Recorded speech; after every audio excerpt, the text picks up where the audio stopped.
Terry got told off for having lollipops on the table. I'll leave them right here, John. What's he gonna do about it? Do you not like him having his lollipops on the table, John? I mean, come, take them off. What's the problem with that? You don't want to be on TV? First you weren't allowed to drink out of a cup. Now you're not allowed your lollipops on the table. What Thierry wants, Thierry gets. This guy has no... That's for my kids. Can I leave them here? John, take them off if you want. Oh, you're not coming. He's testing you, John. You're All right, talking so to I'll the leave it 12th most influential person. Exactly. In That's Oh, John's it. You're going to take it up on my kids. No one That's messes my with kids. John. No one messes with them. You have no Yes. I'll have 3 more. Hey. About time there was some discipline. did you Gonna come again. No. It's stupid. Okay, we're going to talk about Group A. We are, of course, going to talk about the fact that Manchester United lost to Bayern Munich and they do not now have any European football to play after the Christmas period. Let's take you straight out to Peter Schmeichel, who is at Old Trafford for us. Peter, it's fun in the studio, but it's not very fun where you are, I imagine. I feel bad for what's you. wrong? We've got a song for you! Always Look on the bright side of life. Yeah, well, what can I say? Even the haircut Not is a lot gone. of fun here at Old Trafford, for sure. And it's not a lot of fun listening to a former Arsenal player, former Liverpool player, and a former Man City player. You're having a laugh. You know, regardless of how many lollipops you've got on the table. I didn't say anything yet. What did you make of today, Peter? How did you feel about the performance that Man United gave, knowing what was at stake? Yeah, everything about today was a little bit weird here at Old Trafford. Just before the kick-off, I said, the stadium's still not full. There's no atmosphere. There's a bit of a weird atmosphere, and it took all the way up to the 51st minute for the home fans to do anything like a little bit of support for the team. And it was just like that, There was a lot of Bayern Munich supporters there. They were vocal all the way through. It was like they were dominating it, and it was reflecting from the performance. The pitch on the pitch, it was just average, and that is even being nice. There are a lot of players in that team that they have to have a little bit of a meeting with themselves and look at their performance today. There's a lot of players who thought this was all about them today, trying to sort of be the hero in quite a few situations where a pass would have been a better option. So there was a lot of things not going right today, and it's not nice to be a Man United supporter to see that kind of performance today. And it was, I have to be honest, right from the word go, I never felt there was a goal coming, never at any point. And I don't think, you can correct me if I'm wrong, I don't think we created a single chance in the whole game. Peter, one of the most thrilling things, I think, for a lot of sort of football supporters in the past was some of the teams that you played in. Obviously a great team, but watching Manchester United chase a game and trying to score a goal in that sort of last 10 or 15 minutes, that was the biggest thing that stood out for me today. We know the quality isn't there right now compared to Bayern Munich, but at Old Trafford, going for it, showing energy, pace, going forward, throwing, everything at it. Yeah. There was just no life at all in Manchester United at all. No, I totally agree with you. And there isn't a lot of pace in the team, to be honest. You got a little bit on the left wing, you got a little bit up front. But then you got a midfield who seems to be confused about what their job is. Some of them are pressing, some of them aren't pressing. They leave that massive gap in between the defenders and the front players, and it's like 2 linear lines. And it just seems, everything seems a little bit out of sync, I have to be honest. And of course you have Harry Maguire coming off with an injury. We think Luke Shaw, I'm going to ask Ten Hag about that when he comes over. Luke Shaw as well came off with an injury. Well, I think we've got Liverpool on Sunday. You think? Sunday, yeah. You know. Well, I think. I'm trying not to think about that. And it's going to be without our captain. It's going to be without possibly our best player in the last month or so, Harry Maguire. It's going to be without Luke Shaw if he's injured. The prospects are not very, very good. And based on the performance today, how can this team go to Anfield and win? I just can't see it. Peter, you are our resident Dane, and I know obviously it's difficult to celebrate a success for Copenhagen at the expense of a Manchester United, but have you been able to see any of the pictures that are coming in? Yeah, I said before the game, and I am against Manchester United 4-3. They should have won the first game in Galatasaray as well. They were 2-0 up with 5 minutes ago. I mean, they've been playing really, really well in a lot of games, and today they finished the job. And you know, I wish them all the best. Congratulations. And now I'm not going to follow Manchester United for the rest of this Champions League campaign. Maybe I'm going to follow FC Copenhagen, so there's a little bit of happiness here. Is that a request, Pete? It was. Pete, are you listening? OK, Pete, we're going to let you go and get some interviews. We'll speak to you again shortly. It'll be interesting to see who we can get to talk to at Old Trafford tonight. Thank you very much, Peter. Let's take a look at the goal that won it then for Copenhagen at home against Galatasaray. Only one goal in it, and this was it. Here we go. Well, it's a beautiful to them getting through, because for them it's almost like winning the Champions League, what you'd expect sort of the scenes of a Madrid or a Manchester City winning the competition. That's how big it is for them. So back then to that other Group A game, which was the one between Manchester United and Bayern Munich. Kingsley Coman with the goal in that one to win it for Bayern Munich. Yeah, and I wanted to ask Peter, and I'll ask him a little bit later. Obviously, really was. Well, look at this. Table doesn't lie, does it? Bayern finish in first place, Copenhagen in second. They move on to the round of 16 with that result. Galatasaray in third. They will go to the Europa League playoff. Manchester United, it is over and out. Sayonara. Goodbye, Europe. What's up? No, I just think that I think Bayern scored 12 goals and Man United scored 12 goals. I think that's the first time that happened in the history of the Champions League, that you finish bottom with 12 goals. Same amount of goals of the team that finished top. It's just shocking. I mean, the stats don't end there with Manchester United. Excuse me? The stats don't end there with Manchester United. Do they not? Do you have other interesting stats? 12 for us? goals and you don't qualify. It's crazy. We'd love to hear them. Well, no team ever before from the English Premier League, one of the biggest leagues in Europe, ever conceded 15 goals. How did you say it? 15 goals. And that's what he did, 15 goals. And I've got an even better one here for you. It's like he had hair. I can't really talk, sorry. There's only 3 teams this season out of 96. Think of the big 5 leagues in Europe, 96 teams, only 3 of them. Why are you talking to me? I thought you were just telling people stats. No, why is it directed at me? Because you're the one who needs educating more than anybody else. There's only... OK, Joey Barton. There's only... Wow! 3! Wow! There's only 3 teams who've lost more games than Manchester United this season. Do you want the names? Yes, we do. Union Berlin. What's up with your breathing tonight? It's swallowing so Almeria. Almeria. What are they called? Almeria. What are they called? Is that another accent you're doing? Hey, let him go to the Almeria. third one. Let him go to the third one. Burnley. That's we know Burnley. How do you say Almeria? Hey, let's move on. The Almeria. third. Oh, wow. What about you? Almeria. Why Maria? Maria, Maria. Mike has got a song for everything. Help me out. Where are we going? What are we doing next? Let's go to a break. We've got a bunch more Champions League action still to come for you. A few other groups to round up. Maybe a bit of Almeria if we're lucky. Who knows? Burnley might feature them too. We're doing another accent. We'll be back in just a second, everybody. Hi, welcome back, everybody. Group C is what we're going to talk about next. Napoli, the other team alongside Real Madrid, who had already booked their way through to the round of 16. Napoli have done so tonight, courtesy of a 2-0 win at home against Braga. Let's take a look at the action from that one. Victor Osimhen starring in this one tonight. Working at its best. Keeper tries his best, but just But through.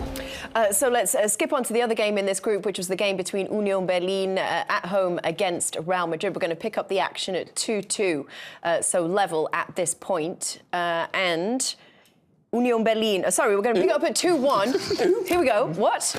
Because you said Berlin. So It's the German pronunciation. Yeah. Excuse me. Sorry. How would you in like... Germany, are we? Oh. He's on your case. Yes, what's his problem tonight? I know. Union Berlin is... what do you want me to say? Union Berlin. Union Berlin. All right. What's up, Micah? there's nothing up. You're just minding your Just own business. roll red, Dicky, please. All right, we're picking it up at 2-1. The win. Yeah. You do. So Napoli's win today sees them finish second and join the group winners Real Madrid in the knockout round. Those two are through to the round of 16. Braga finish in third, which means that they get the Europa League spot. And with, how do I say it? Union Berlin bringing up the rear. They're in fourth place and they are out of the competition. It is all done. Let's talk about Group D. We already knew who was going through from this group. It was Inter Milan and Real Sociedad. Were they playing for top spot? Am I right about thinking about that? Yes, they were. They were playing for top spot. Thanks, Thierry. Good to have you with us on the team. Sociedad, which is, you know, I like this team. I like the way they played. They went to Inter Milan. Yes, Lautaro Martinez didn't start. But they have the possession. That's very much so like Inter Milan likes to play. They wait, they counter. But, you know, Sociedad were in control of the game. 0-0 away from home, like the good old days, but Jamie. Inter Milan will be a big problem for somebody who obviously tops the group. Yes. They finished second in the group, Sociedad on top, so that'll be the tide around, you would imagine, you know, when the draw happens in a few days, because as I said, I think they're a top team. Seen them in the final last season, so that'll be a great tie wherever they go. There was how do you say their name properly, by the way? Internazionale. Yeah, we all know that one now. I get stopped in the street.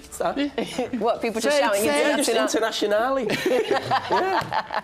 You'll get Union Berlin. So the other game in Group D was a dramatic one. It was RB Salzburg at home against Benfica. So coming into this one, Benfica needed to win by 2 goals to secure themselves Europa League football. They made a good run for it. They went 2-0 up in this game initially. Another ex-Man City? Yep, so here we go. Here's how Group D ends up. Surprise team of the season, actually. Real Sociedad, they get that 1 point that they needed to win Group D. Inter Milan come in second in that group. As Jamie said, it'll be a tough draw for anybody who finished top of their group. Benfica's stoppage time, 3rd goal, sees them then leapfrog Salzburg to take 3rd place, with Salzburg crashing out of Europe. Bitter right at the very end of that game. We're going to go to a very quick break. We've got a bunch more still to come for you. After that break, we have interviews with Erik ten Hag, Harry Kane, Jude Bellingham. He always wants to be on the show, doesn't he? Apparently, I've heard that. But apparently. He's clamouring to be on the show. In person? I don't know. We'll be back in just a minute. Very warm welcome back. So Group A was an interesting one tonight. We saw Copenhagen qualify at the expense of Manchester United and Galatasaray. Bayern Munich, of course, already through from that group. And we can now hear from the Copenhagen keeper, Camille Grabara. First of all, congratulations on qualifying to the last 16 in the UEFA Champions League. Can you put some words in this match tonight? I think extraordinary work from everyone involved, really. I think we defended super tight, super well, and barely allowed them to create something. Of course, they're going to push us down in last 10 minutes when they're desperate. They need a goal. Shame that we couldn't score a second goal to just kind of kill the game. But, you know, when you can't get the second goal, just make sure you don't concede one. And, you know, we have seen that we're capable of. We played in Munich 10 days ago or so, kept a clean sheet there. So we knew if we're going to put the honest and solid performance defensively, then we can keep them away from scoring. And you are part of a team that wrote history tonight by qualifying. It's only the 2nd time in the history of Danish football. What does that mean to you? I think we just gave Danish football a favour again. Get a few points to the ranking. So the other clubs that going to get to European League qualification or Conference League qualification, they're going to have a little bit easier path. So they don't have to say thank you, but they should. You know, I think it's not a coincidence that we get to the Champions League 2nd time. And of course, last season it was a little bit, you know, rookie performances, I would say. We realized way too late that we can actually play football, not only disturb the oppositions, you know. And I think we started really well this season. We knew, of course, there was, you know, some unlucky results, especially the first 3 rounds, when I think we deserve way more points that we actually had. But we turned it around when we had to. We got the points when we needed them, and you know that's enough to be solid second place in that group. How do you say thank you in Danish? Anybody know? Danke? No? Just a random I know guess. Swedish tack, but I don't know. Oh, okay. Did you like what he said about that? The rest of Denmark could say thank you. Very confident. Mm-hmm. Yeah. You were not listening to much of that interview, were you not? No, I'm just reading up on Man United. I'm getting ready for that. When are we doing Man United again? We're going to do a bit Man United now, actually. We're going to go to a different interview. This one might have a slightly different tone. Here's Peter Schmeichel now with Erik ten Hag. So, Erik, not what we talked about. That didn't go the way we talked about before the game. It was like today, and I don't know if you agree with me, but it was like today. The players were not really there to answer this big question. How did you see that? No, I think the team performance was okay. I think as a team, I think we defending organization, pressing organization was good. We brought Bayern in problems. We kept them away from our box. They didn't create many chances. Also, we have to acknowledge we didn't create so many chances. But especially, I think first part of the second half we create some, and some from high ball regains. Also, one I think was brilliant outplayed in the building up with Bruno Fernandes, with the cutback from Aaron Wan-Bissaka. Yeah, I think about the performance, I can't see that it was. I have to say it was okay. But if you want to win a game, of course, then you have to score a goal, and then you have to come to more shots on goal. And you have to produce more chances. And it's like when you're watching it from the outside, it's like there are certain players, especially today, maybe not over the course of the season, that were playing for themselves. They were trying to be the winner of the game, whereas sometimes, passing the ball to Rasmus, for instance, would have been a better option. It seems like he's not really in the game. Is that something you need to work on now? You're not in Europe anymore. You have the time to do that. Is that something you're going to work on the game? I haven't seen it that way. I'm sorry. I think the team worked very good together. There was a good spirit. I said in the togetherness, we won a lot of balls. And then we didn't take the benefit from it always to produce some end product. And we hadn't so many shots on target. That is what we have to acknowledge. But I didn't see that we didn't want to give the ball to each other. Absolutely not. And just lastly here, Luke Shaw came off at half-time. It was very clear that Harry had to come off. What's the situation with the two players? I can't say in this moment. We have to wait minimum 24 hours. Then we have right diagnose. So in the moment, nothing to say about. And then small case of Liverpool on Sunday at Anfield. But we'll take that in 2 days' time. We're not going to talk about that now. But thank you very much for this and good luck. Okay. Right. Okay. Appreciate Erik ten Hag coming out and speaking to us, of course. If he says the team performance was okay, is the bar too low? Yeah. And I think what happens is, because it's been so poor for Manchester United this season, you are playing one of the top teams in Europe, you are missing injured players. So I think it's almost a case of, because you haven't been beat 3 or 4-0, 1-0 actually feels okay, and you're in the game for an hour. I'm not sure exactly when Munich scored, but there was probably 60, 70 minutes on the clock. So he's probably watching the game thinking, okay, we're still in this game. And it's almost like a slight feel-good factor. But I think what you said is right there, Kate. I think because of, you lose 3-0 to Bournemouth at the weekend, you're now playing one of the giants of European football, and you only lose 1-0.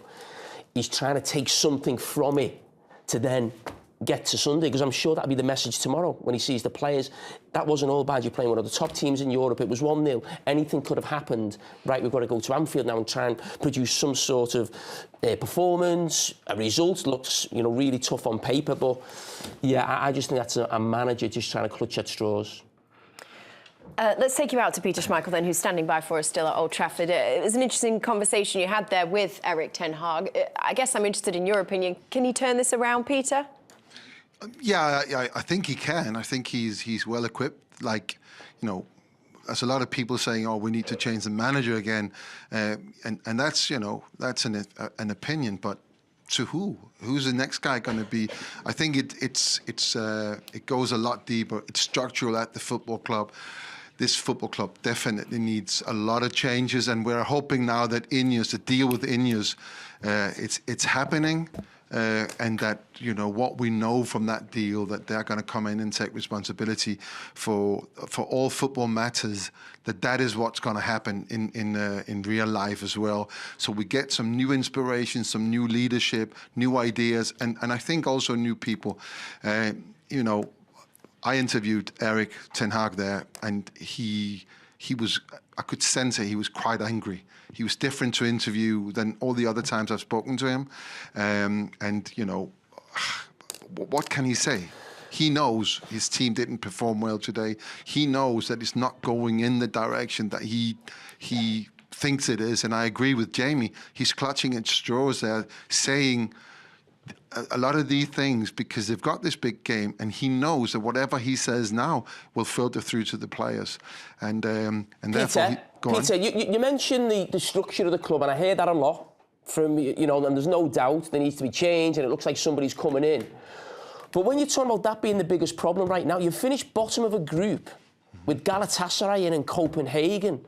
I mean, that can't be an excuse, the structure of the club. You've won one game. And the fact that game that you won, the opposition missed the penalty in the last minute. A lot has got to ride on the players, but also Erik ten Hag, how he's setting this team up. He spent 400 million on that squad of players. I mean, you can't finish bottom of that group, and that's got nothing to do with the Glazers or the owners of the club. No, I didn't say that. I said the structure. So, whereas when Sir Alex Ferguson left the job, you know, he was in charge of everything, and we've tried over the years to find the guy who could be in charge of everything, and that's not reality anymore. I don't think there's one person out there who could do what people like Arsene Wenger and Sir Alex do. Maybe Klopp, I don't know, but they are very far and few between. So what we need is a structure that is fitting to modern day football. So you have the constant people are not the managers or the coaches, because we know they move on. We know the lifespan is very short. So there needs to be constant people there making decisions, stopping certain players not to come in. I mean, I've set up some of the signings that Manchester United have made are simply not good enough, you know, and somebody above needs to say, no, that's not on. And that's what I mean by structural changes. You need new ideas, new people, need some new inspiration. That is not a new manager, and that is not new players. Peter, we appreciate your time. Sorry to send you out for a disappointing evening over at Old Trafford. Hopefully your following of Copenhagen will go better for you. I hope Peter's listening. Yes, I'm sure he's listening. Is he? He was supposed to. He said he was. He hasn't buzzed through with an answer, but we'll get you an answer by the end of the night. Good to see you. Thank you very much. OK, so after the break, what have we got coming up for you? Well, it was a massive weekend back stateside for Columbus Crew. And Thierry's former assistant, Wilfried Nancy, the MLS Cup winning head coach, he joins us next. Stay with us. Well, the last two places in the Champions League knockout rounds are going to be decided tomorrow. Over in Group H, the inspirational journey of Shakhtar Donetsk continues in Portugal, where they face a must-win game against Porto to overtake the Dragons and move on to the round of 16. And living up to its billing, the group of death comes down to the very last match day. Who is going to join Dortmund in the round of 16? Will it be PSG, Newcastle or AC Milan? You do not want to miss that one. You can catch all 8 games tomorrow live on Paramount Plus. If you prefer, you can watch the Golasso Show with Nico Cantor as always. Our main coverage begins at 2 p.m. Eastern, with the day's 2 early games streaming live at 12:45 p.m. We'll see you in a second after a short break. Welcome back, everybody. Well, it is a decision day in the Champions League this week, and on Saturday it was championship game day in MLS. And what a day for Thierry's former assistant coach, Wilfried Nancy, his Columbus Crew, beating LAFC 2-1 to win the 2023 MLS Cup. And I'm delighted to say the head coach of the new MLS champions joins us now. Wilfried, it's so good to see you. What's up? What's up? How was that celebration? It's been good. It's been good. Really good moments. Was it a long celebration? Was it a messy celebration? Could you give us any details about that celebration? I would say it was like the organization, you know, the really structure, but at the same time we had a lot of joy, and I'm grateful to live that, because the emotion was there, and also the idea was to have a good time with the fans and also with everybody. So it's been really nice to live that. Yeah. Good for you. Will. Yeah. Pourquoi moi qui j'en Non, pourquoi arrêter? Nous continuer en anglais. Faut arrêter ça. Laissez tomber. Bon, pourquoi moi? Now, first and foremost, guys, sorry I was talking in Creole, but I wanted to congratulate you because you're the first black manager to win the MLS Cup. So from the bottom of my heart, I know how important it was for you to be the first one, and to do it your way also, in the way that you like to play, and that ball and that goal that Yeboah has scored, that's you all day. You know, that pass. You know, to be the first black coach winning something, because behind that, as you know, a lot of work, like everybody, but also the big difference is a lot of patience. And sometimes it's not easy to be patient. So today, I'm really happy for sure. But at the same time, I'm not happy because I'm really sad because it shouldn't be a discussion, to talk about this. But nowadays, this is the situation. I know that everybody wants to move forward with that. If I can change with a lot of humility a bit the mentality, so this is the idea. So, and regarding the way we play, the way my vision, listen, the idea is to give emotions. Yes, we want to win, but like Thierry said, I want to win on my way. And my way is to have a structure, but also to give the freedom and the creativity to my player to play within the structure. For me, this is really, really important. So I'm grateful for that also. Wilfred, we've got to ask about Thierry. What was it like to coach with him? Please tell me. This is not my time, guys. Wow. Thierry, Thierry, He knows the camera's there as well. Thierry likes to Oh, compete. we can see you telling them what to do. No, we were on the same page. What I like about Thierry is he has the passion about the game like me, and obviously we had a big debate, and we enjoy discussing, to have a discussion regarding that. And it's a Bible, simple as that. So again, what I've learned from him is the competition. He likes to compete all the time, all day. And for me, this is really important.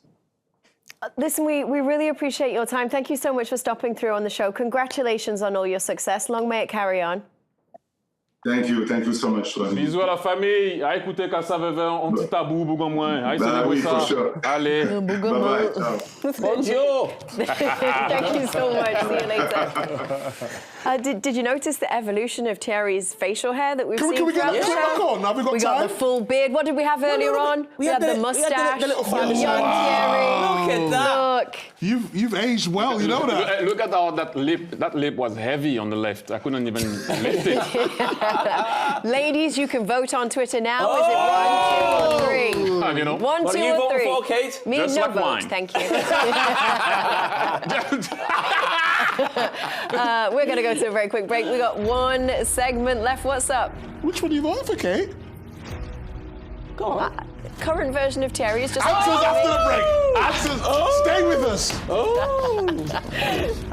So Matt's just told me to come back and just chat. We've got Let me take the floor for a minute. You're talking a lot tonight. But can we look back at the picture, please, with Thierry? Are we all going to cast our vote, are we? Yes, let's cast our my votes. You can start, Kate, please. Do I vote? Okay. What do you prefer, Thierry? Go on. You got A, Canal Plus, and then you've got... Canal Minus? You've got B, he looked a little bit subdued. And then now look at him, he looks like $1 million. That's Vavavoom. That is Vavavoom today. He's taking me back to, the adverts. Yeah. Kate, take it away. I don't have an opinion. Okay, fine, we've all got to have a vote. And watch my vote be the only one that gets clipped up on social media. I'm going to vote quarantine Thierry. What's that? The middle one? Yeah, COVID Oh, you Thierry. like the beard? Oh, you like the beard? I've been growing my beard a lot lately.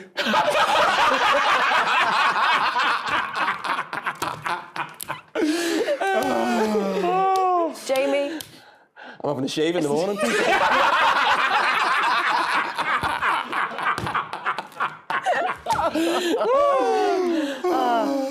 So glad we had this chat. So, CBS Sports Network, we're going to say goodbye to you in just a second. We're going to carry on. We've added an extra... What did you say? We're going to carry on. We've added an extra You better say 30 goodbye minutes. to Malik. Extended... Where's my personal life always? Yeah, it's true. CBS Sports Network, have you gone? Have they gone? They've gone. Well, that was a nice, smooth ending to the show on CBS Sports Network. Glad we managed that. I do that when I'm nervous, when I'm just trying to get out things. Join us. Welcome the people. Hi, no, they were already with us. We're going. But they're not tuning in now at this point. What do you think they've just... We just left CBS Network. We did, but we were already on Paramount Plus. That's how it works, remember? been 3 years that we've been doing it this way, Micah. Okay. Shall we talk about Group B? We haven't yet wrapped them up. Of course, we came into the day knowing that PSV and Arsenal had already booked their place through to the knockout rounds. It was a 1-1 draw tonight in that game. Are we going to talk about that game, or just want to talk about the other game in that group? Well, we're going to talk about it. It's a moustache. It was real, mine wasn't. You seem very happy today. I'm thank you. liking this. Oh, thank you, I like it. Yeah. Woo, you guys, I mean, woo, thank you. You're having a ball today. Tomorrow might be different.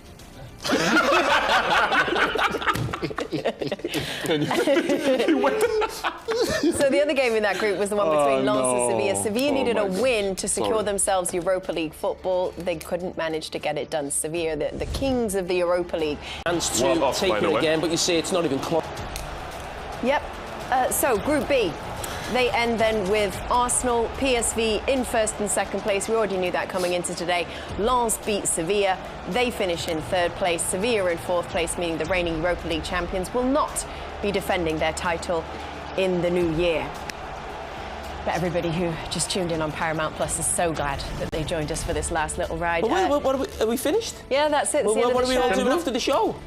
Dunno- I mean, after the last show, We can go. What happened? you went to Alabama. How'd it go? Oh my gosh, no. Kate. Why'd you say Kate? Why don't you say Jamie? No, because they're attacking you. They are attacking me. They? Why are you? Yeah, I'm not saying. No, It's a well, 1 versus 1 today. Yeah, it's true. Wait. What happened? What happened? Micah. I had a nice time, thanks, Jamie. What did you do after? I got the flight home. I had work. Oh, okay. I had to come back home, yeah. Went all right. So did you have a good time? I had a great time. Thank Are we you going to very meet much. Malik? You can meet Oh, Malik. Malik, Yeah. what does he do? Is he in the let me industry? go back, let Is me he go back, let me go back. football or sports? What does he do? Yeah. Yeah. Stuttering. Yes, he works in sports. Hey, Malik. And Presenter? No, not a presenter, no. we're happy for you. Pundit? Can you share? Thank you very much. Share your He's happiness. the boxing coach. There you go. Well done. Oh, you like your box? Is that why you've been sharpening up your skills? That's right. Yeah, I see you online. I heard that you actually went to see Kylie Why are Minogue in you concert. changing Yes. the subject? What would you like to know? No, just we see you happy. That's nice to see you happy. I know. I just thought we could talk about Malik. everybody's. Well done. It's nice to see you happy. Oh. There you go. What do you have to say? Leave his too. And you? Malik, well done. Oh, that's what I said. Yeah, Kylie was good. Oh, you're Kylie back. Minogue Okay, was good, sorry. was he? Yeah, it was brilliant. Okay, good. Glad. I'm glad we shared that, everybody. Thanks for sticking with us for that. Can the man have his lollipops back now? It's the end of the show. Bring the man his lollipops back. For my it's for my kids. Yeah, but it's still mine. I know. Okay, yeah, thank you. You should have them back. Thank you, John. I mean, nice without to have you you- back today, John. 3. Wait, can you come back, please? What? This is John. You like the look? It looks great, eh? He's got Eric Ten Hag's Woo, accent. look at I'm coming home. That's it, everybody.